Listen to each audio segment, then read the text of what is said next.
Shalom, Bapak Ibu Saudara-saudari, semoga kita dalam keadaan sehat dan bersuka cita di dalam Tuhan. Marilah kita mendengar firman Tuhan yang menjadi renungan bagi kita pada hari ini. Tetapi baiklah kita terlebih dahulu berdoa.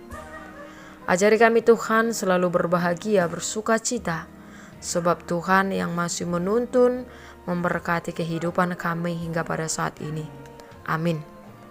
Saudara yang dikasihi Tuhan, marilah kita menerima kekuatan firman Tuhan pada hari Selasa tanggal 2 November 2021 yang tertulis di dalam Injil pasal 5 ayat 4. Berbahagialah orang yang berduka cita, karena mereka akan dihibur. Demikian firman Tuhan. Saudara yang dikasihi Tuhan, tidak ada orang yang ingin hidup terus-menerus berduka cita. Mereka yang berduka cita adalah orang yang tidak beruntung. Bila kita melihat mereka, patut dikasihani, patut ditolong, dihibur, dan bukan sebagai orang yang patut dicemburui karena menerima berkat Allah. Bagi dunia, pernyataan dalam Matius 5 ayat 4 ini adalah sesuatu yang dibenci. Bahkan manusia akan berusaha menghindari duka cita. Filosofi dunia ini adalah lupakan masalahmu. Lakukan apa saja sehingga kamu tidak larut dalam duka. Oleh karena itu, buatlah hatimu gembira.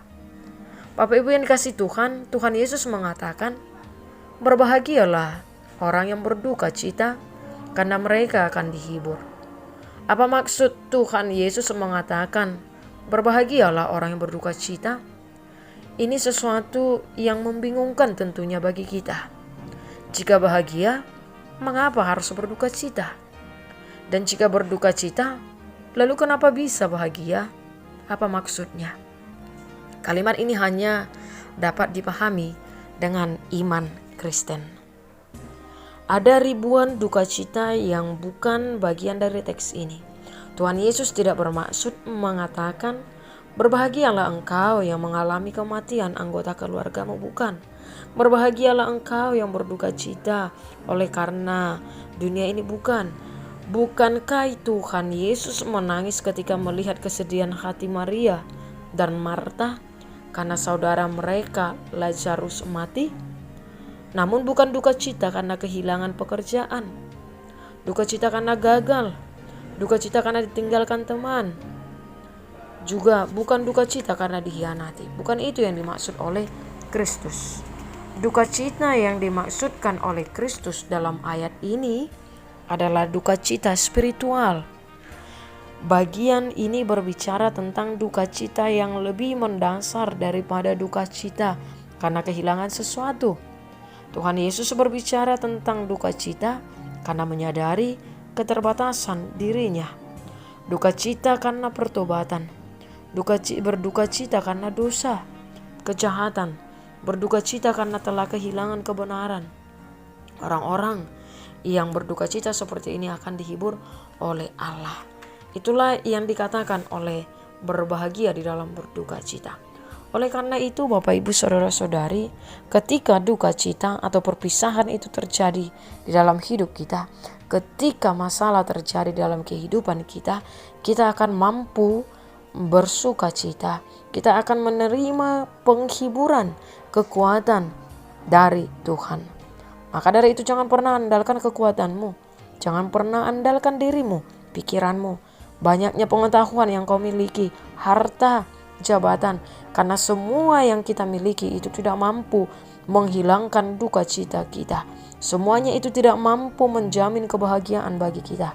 Tetapi hanya hidup di dalam Tuhan, selalu mengandalkan Tuhan, kita akan mampu berduka cita.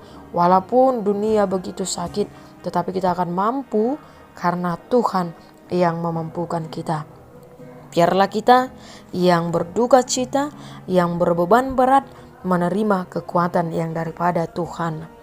Amin. Kita berdoa. Allah Bapa di sorga, kami memohon kepadamu supaya Kami mau meninggalkan rasa duka cita itu dan menyambut kekuatan, pertolongan serta penghiburan yang sejati darimu di dalam hidup kami. Sehingga kami yakin apapun yang sedang kami alami saat ini dalam hidup kami selalu dimampukan oleh Roh Tuhan. Karena Tuhan yang akan menghibur, memulihkan keadaan kami masing-masing. Kami serahkan aktivitas kami, kehidupan kami, keluarga kami, dan pekerjaan kami sepanjang satu hari ini. Biarlah kami tetap berbahagia bersama dengan Engkau. Amin.